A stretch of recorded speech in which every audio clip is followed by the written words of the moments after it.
So iOS 27 has been available in developer beta for a month now, and there's obviously a public beta coming in the very near future.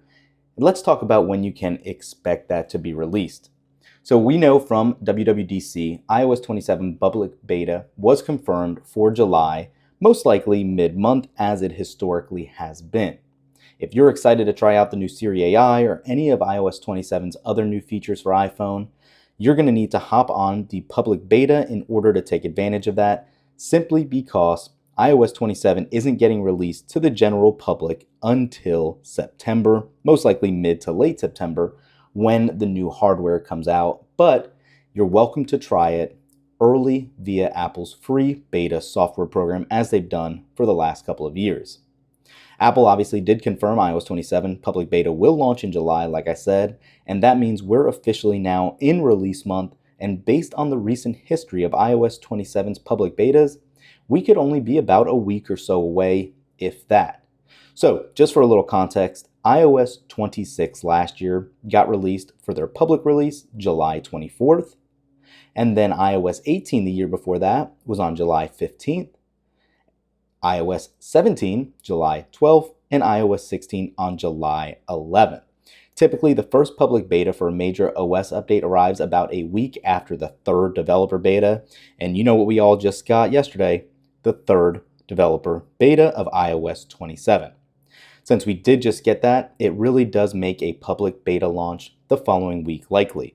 So, having said that, this beta did drop on July 6th, which means most likely around the 13th or 14th, we will receive that first public beta that a lot of people are waiting for. It's worth noting that last year, iOS 26 public beta launched after 4 developer betas, not 3. But again, recent history, that is the exception and not the rule. So I still think we will get it after 3 betas and not wait another week. Obviously, this is all speculation. Apple's going to do Apple things and what they want. So if they feel like this beta 3 isn't ready for public testing, we will probably get that on the week of the 20th after beta 4 on the 13th.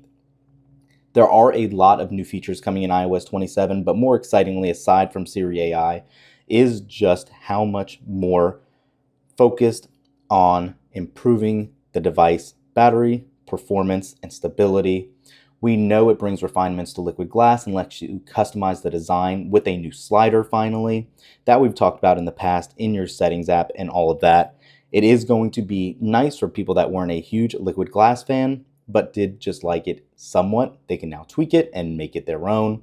Popular Apple apps are getting plenty of new features, including messaging, notes, photos, calendar, maps, music, and Safari. They all have some sort of new tweaks. Inline replies are a little better in messaging. RCS messaging to Android devices and all that, encrypted. All that's here and working pretty well 3 betas in. They also do bring a handful of upgrades to CarPlay and AirPods as well. AirPods is probably one of my biggest sleeper fixes here that have been improved with their new settings menu also. That does give you the capability of having a much cleaner UI to tweak and customize as needed. The update is going to be available for all iPhones that support iOS 26, but a large majority of tentpole features are going to be dependent on Apple Intelligence, so they're only available on newer iPhones. If you're just more excited to try out the new Siri, it's great, it works, but it's still not perfect. Just to show you a quick example, let's long press. What was the final score in the World Cup match of the USA game yesterday? United States were defeated by Belgium 1-4 in the FIFA World Cup round of 16. Who's been the top scorer in the World Cup this year?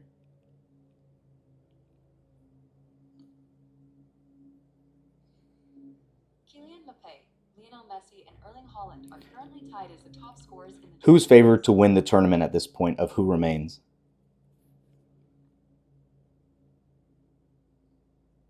France is currently favored to win the 2026 World Cup, followed closely by Argentina, Spain, and England. Can you set a reminder in my calendar for the next World Cup match?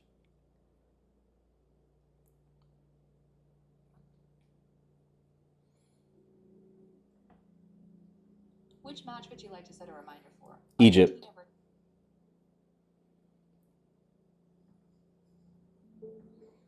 I've added the Argentina versus Egypt World Cup match to your calendar for today from 12 p.m. to 2 p.m. So you can see just how improved that is just from being conversationally aware to being able to create events. I do really like the direction that this is heading. Still has a lot of work to do, but it is definitely good to see what they've done. I wouldn't jump the gun and say, "Hey, I just want to, download iOS 27 to test it." But if it's something you're all about, Siri is worth it if you want. Keep in mind, indexing on phones on these betas have been terrible. Optimizing search in Siri has been terrible and taking a long time depending on how much data you have. From beta 1, it was terrible. Beta 2, it disappeared, to now back in beta 3. It could be something to be aware of for the public release, for the first public beta. Anyways, comment down below. I'm just one person. What do you guys think of iOS 27 at this point in time? Is it something you're happy with? Are you excited to try it? Do you wish there was more new features, or are you glad they focused on performance? Because God knows we know how inconsistently bad iOS has been in recent years. Thanks for watching. We'll catch you in the next one. Peace.